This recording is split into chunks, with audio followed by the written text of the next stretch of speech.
it's almost kind of man-made, the construct of time and how we use it, Yeah. right? Yeah. But like what I love about Nancy, the dog, my little doggy, Nancy Drew, is that, and that's why they're very good for the soul. They have no concept of time. So a vet will tell you that if you leave the dog, they don't know how long you've been gone because they've no concept. So that's why they're super excited to see you, the same as if you've gone 5 minutes or if you've gone 5 hours. Oh my God, it's you! Like sometimes you walk into the bathroom, you come back in and she goes, oh my God, it's you again. It's like, so it's really interesting because they ground you in the now, because that's where they are. That's the ball, the food, you, the park, whatever it is. And you, after a little while of being around that kind of thinking, it can bring you into that, which is really nice. Just do this, what's right now. But and interesting on time, just really to blow your minds. Somewhere on the earth now, people who study time believe that already living on the earth is the person who will live like into 500 or something mad like that, right? So how we age is because of our environments and all that. But anyway, time. Yeah, I mean, I think it's interesting that all we have is now, right? That is the only bit of time that has really relevance to us, and that, I saw a great quote from somebody today to say, which was something along the lines of, um, most of the life you live will be within your head. And we talk about this all the time, the stories we tell ourselves, the narratives, how we um, construct our histories and our present day, to tell a story to ourselves, and we do that all the time. And I suppose we picked the time issue because time has changed for everybody over the last year and how we experience time. And I think it's become really abundantly clear to people that time is not just a sort of a linear thing. It flexes and grows and contracts depending on the stimulation that you receive. That if your metronome starts ticking slower, then you kind of counteract that, so that you're not left in an abyss of nothingness. You kind of, you fall to the pace of your stimulation. I think that's what's happened to all of us over Corona. But also, isn't it bizarre the way the last year in equal measures has gone really, really quickly, but really, really slowly. Like I can't, some days it's like, how's it Friday again? But then some Tuesdays it's like, is it only 3 o'clock? It's I suppose the way our brain is perceiving time is it fast or is it slow? What's happening? Because the ebb and flow of our daily routines is so disfigured and so, taken apart. But definitely the interesting thing for me is, I remember painting a door with my grandfather on the top of their landing when I was about 7 or 8. I Please remember it tell me so you were well. wearing little cut-off denim shorts and a little straw hat. I was actually wearing, would you believe, white dungaree shorts. Of course you were. I remember, maybe I was 8. Maybe I was 8 because I remember it really, really well. And my grandfather was a bit of a grump. I didn't have, my mother adored her father, but he wasn't that interested in us. And he would squeeze your knee and tell you sugar was expensive. And, if you wanted it in Before your he put it tea. between two slices of bread. Oh, he'd say, that's very expensive. Oh, gosh. So he wasn't really interested in the kids, but he indulged me one day and let me help him paint the door. And he said, very interesting, isn't it? He said, I'm on my way out and you're on your way in. And it really stayed with me, that he is on his way out and I am on my way in. And he said, it gets faster though, time. As you get older, it speeds up. And that's the thing I don't like about it. It definitely but I think that's because your perspective is narrower. So you're looking back more than looking forward. So the balance of time shifts. So it seems to get faster because you've done more. But really it's just, the thing about doing yoga and meditation, it's all about trying to be in the now. But actually I think people are generally very good at just being in now. That's why they choose outrage at moments. They don't think about what's gone before. That we are a little bit blind to remembering the past or thinking about the effects it'll have on the future. So even though we all aim to sort of be more aware of our now and not to worry so much about, things that are outside your control, i.e. the past or the future, I think actually in bigger picture, pulling back, and what I've looked at with people is they're actually very good at staying in the now. because it's a little bit of an unthinking space sometimes, you know? I wonder though, are they two different things? That you can be in the now, as in you're responding to it, or being in the now as in you're valuing it. So let me be a little clearer. So what I mean by that is, and I think you're right, actually, and I think you're going absolutely in the right direction. When I look at people all around me, myself included, who go for short-term gratification, right? Not thinking about the long-term effect of that gratification, whether it's alcohol, a cheeky cigarette, or a box of chocolates, right? I'm thinking about now, right? So that's the negative side of just thinking about now. I'm not thinking about the long tail effect of what this negative, maybe not always negative behavior, but say it's negative-ish behavior for your health or whatever. We did in a previous episode talk about the psychology of the human brain not being able to recognize your future self as the same person.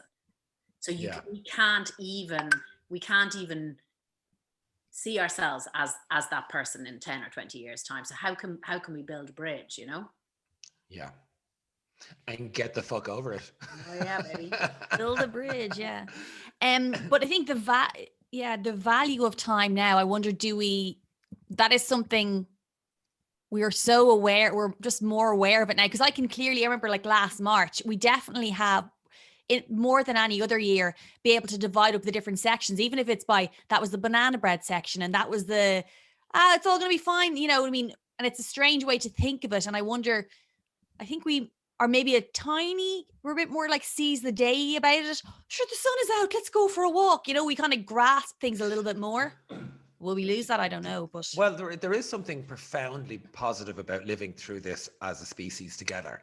And I think it's very unifying. I think a great, except for the thugs that are being silly and reading the internet and believing everything they see. But for the most part, there is a real sense of global community about this. Like there's so much of the, you know, apart from the Myanmars and other horrible tragedies that are happening around the world, but there's so much news that's gone quiet because people are surviving.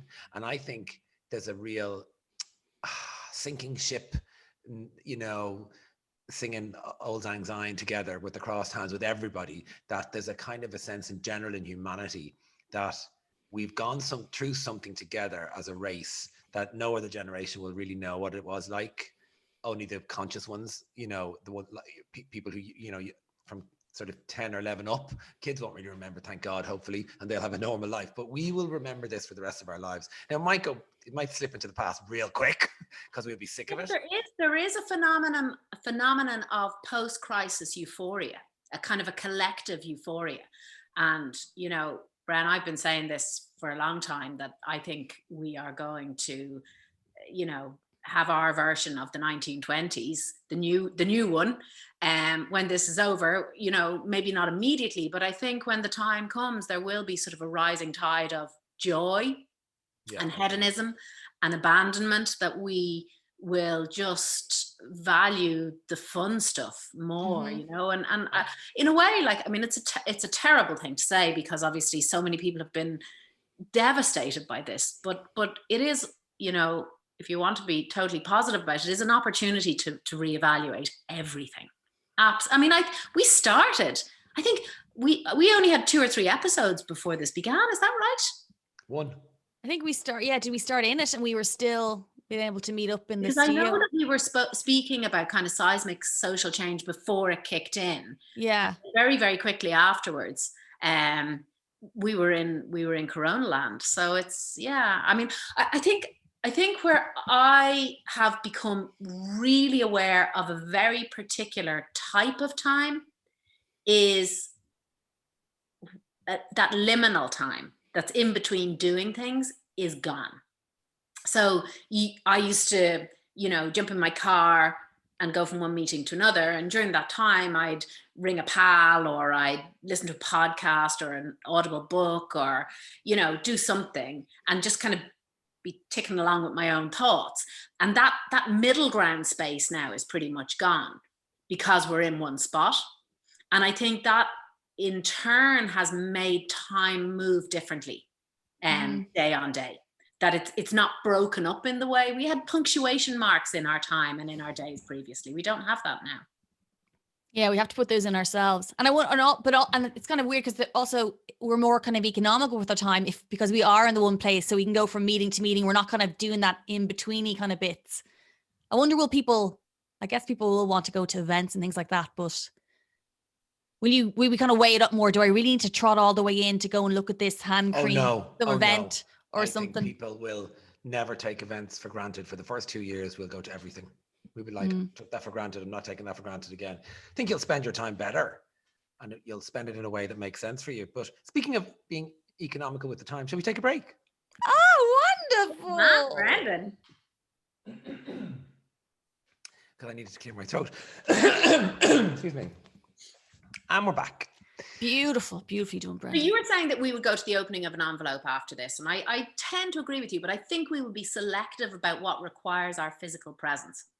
So I certainly could not go back to a world where every meeting was held in person. I wouldn't see that as necessary. Yeah. I think there's a bit of a backlash to Zoom, though. I think people are wary of it. And I think people who aren't camera friendly or aren't interested in being on camera struggle with it.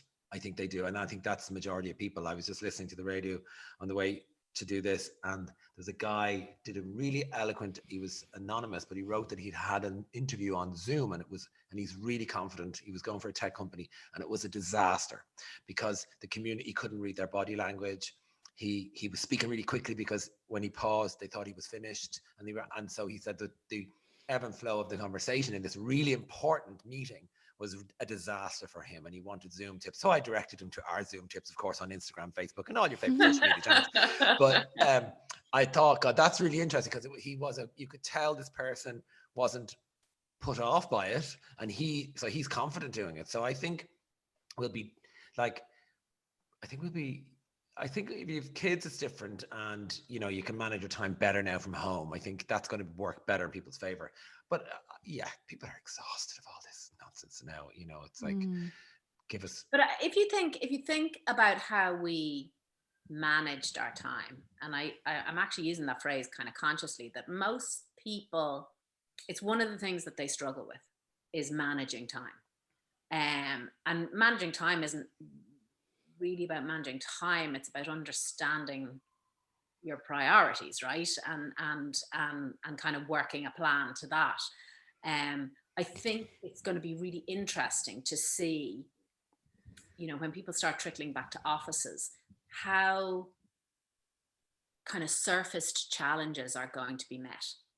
So I'm really aware that a lot of challenges, I think, that particularly face women over men in the workplace are invisible to men and women, and they're around time and around expectations of time, and and the time that you spend visibly at work, and then the time that's required of you as a mother, or or a carer, or whatever it is.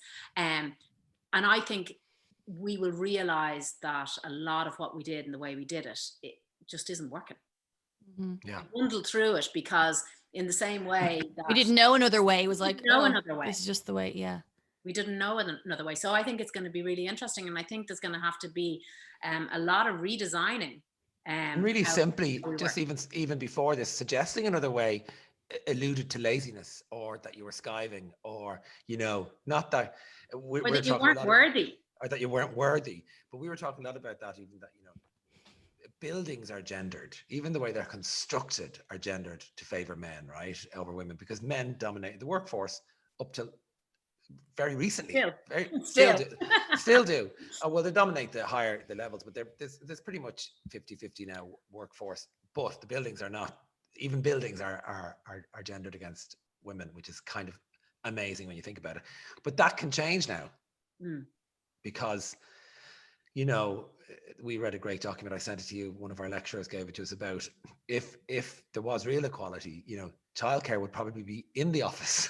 It would probably be very near, or any sort of care would be built into the work schedule, because it would be equal, and it wouldn't have been the lesser of the job, because the hunter gatherer was the more important job because everybody starved if hunter-gatherer didn't go and hunt and gather.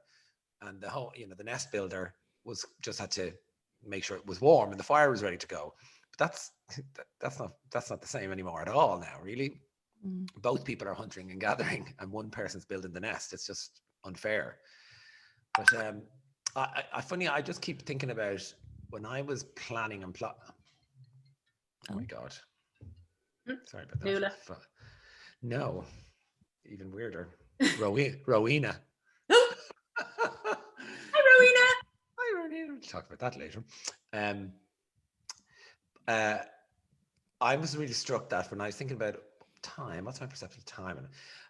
And my old business partner, David Green, was always fascinated by time and how people could live longer and the construct of time and metaphysics of time and all that.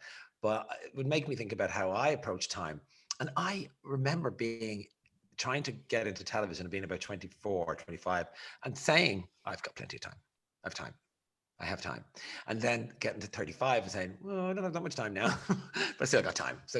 And now I'm 50 this year and going, okay, I have 10 years. I have 10 years to put the shoulder against the wheel. And then after that, I'm going to take a different approach to how I work, or whatever. But I was very conscious of where the time slots were in my life in a very realistic way, and maybe a little judgy, but also kind of I'd lie in bed and maybe if I wasn't getting what I wanted to, achieving what I wanted to achieve, because obviously barriers or cost or whatever there were in front of me, I'd go, still got time. And I would always say to younger people as well, you still got time on the brandy clock, and you turn over on your silk pillow. And it kind of used to reassure me as I was younger, but because I thought like that and now I'm here, I go, do I have time? How's my allotted time looking? Yeah. Hello, God. Do I have time to learn to ski? Oh, okay. No, maybe not. But I do feel, and I know my conscious mind takes a while to catch up with my subconscious mind, particularly around my physical choices and stuff like that. So I remember before about a year before I became pregnant with the twins, I started to really get into fitness. And I it wasn't a conscious decision, but only years afterwards, I realized, wow, my subconscious was like, come on, let's get ready for this. And obviously I didn't know I was going to have twins. I mean, I'm glad I was fit for that because I needed to be fit for it. And I think now I am. So I was with a pal yesterday and we went for our first swim of the year. Yes, very good. How was it? It was fab. Yeah, it was really, really gorgeous. And I had those little swimming socks and they made a huge difference. Did they? Yeah, really, really. I didn't feel icy cold at all.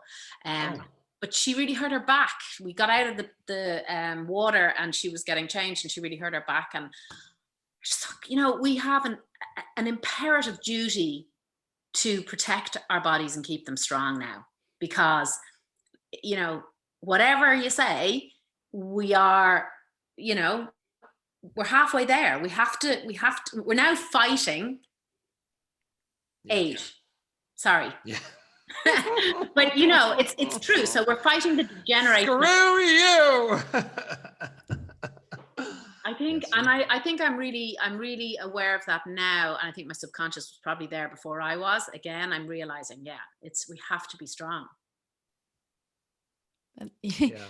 You should. Well, my motivation was seeing that Zoom angle the other day, and I went, "OMG! I've got a rack downstairs. You should see all my little bits now." I'm like,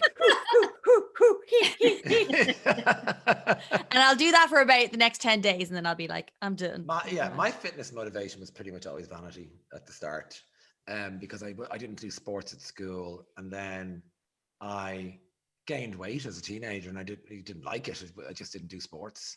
And all of a sudden, I remember my aunt commenting, "Oh, the fresh air is really agreeing with you." I was like, "Oh my goodness, what? It's so cruel, isn't it?" But and my parents never commented or wouldn't nothing like that. I mean, it wasn't a huge issue. But as I became a vain teenager, I was like, "Oh, I don't look like the fellas on the magazines," the usual stuff. But then I started to work out a lot and loved the well-being feeling, which California people who have to get their bodies out understand. They make that link. Irish people didn't make that link for years. We didn't connect. It was vain.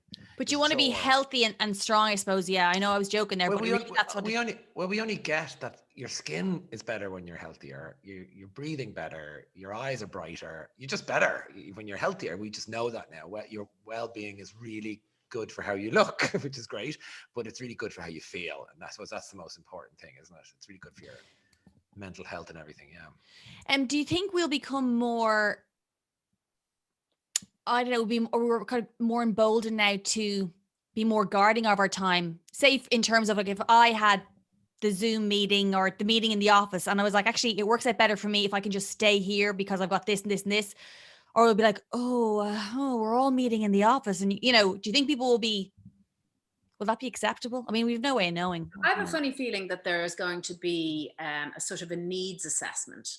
I think the one thing that there are certain activities that require people to kind of bounce molecules, you know, it's like that creative force where really a team becomes greater than its component parts and things happen and, you know, and it's very hard for that to happen virtually, I think. That kind of beautiful sort of brainstorm process. Although I was on a virtual brainstorm today, and you know, we definitely got somewhere as well. But we work so much better, I think, Bren, when we're face to face designing. It's you know, it's just such a gorgeous process and an enjoyable process. So I think that needs assessment will be there. You know, where you kind of say, well, okay, this is a strand A meeting, strand B, strand C. Do I really need to physically be there, or can I do this without wasting, you know, potentially an hour and 15 minutes getting there and getting back? For me, there's no doubt face-to-face is much better here. It's just much better face-to-face. More happens quicker, you get resolution. It's just much more productive. That's the word I'm looking for when you're face to face. And actually the productive thing is interesting because like I get up, you know, I get up every morning at 7:30. You know, I do my thing. I don't lay about. I don't, you know, I'm busy every day, you know, and I know you are too. And it's like that is in sort of it's embedded in your DNA in a way. And it's not that you like, absolutely precious time is precious time and you carve that out. But I'm really surprised that that I haven't become more demotivated or that the sort of spread of time hasn't changed how I do things more. What do you mean by that? I just mean that in my day-to-day, it's really important that I'm up and I'm doing and I'm following my routine and getting stuff done. It helps that we're in college as well, because there's also that on an ongoing basis and there's no finish line to that. So you could, be busy forever researching and writing and all that kind of stuff.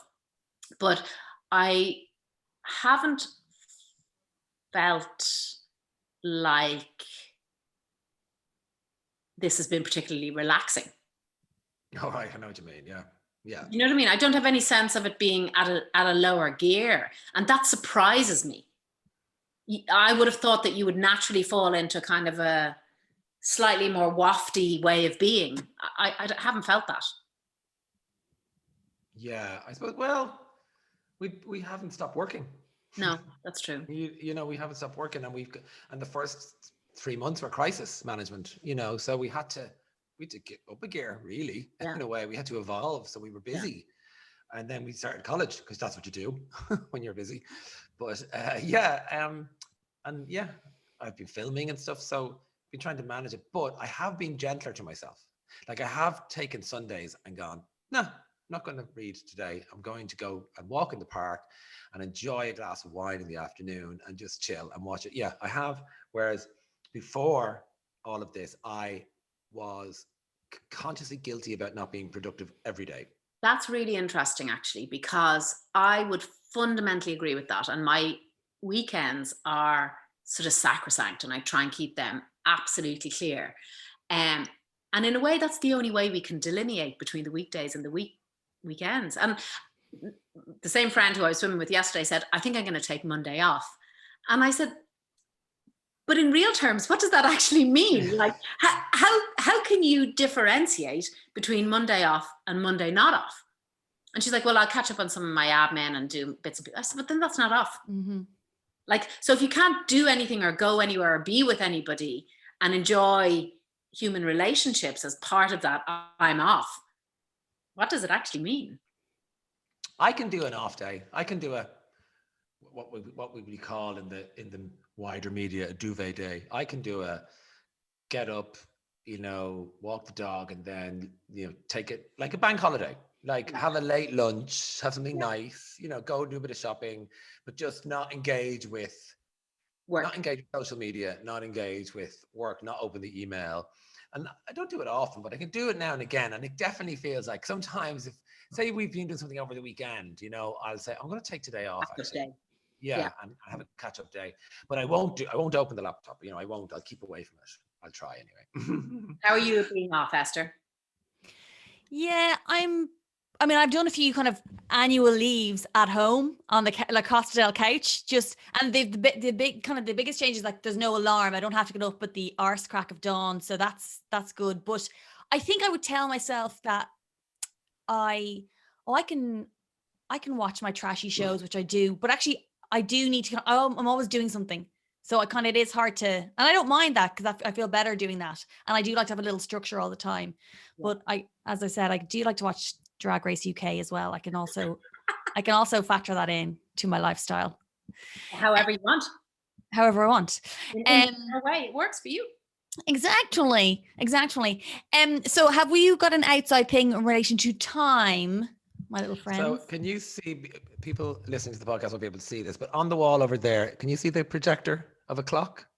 Can you make it out there? Yeah. It's a red. Oh yeah.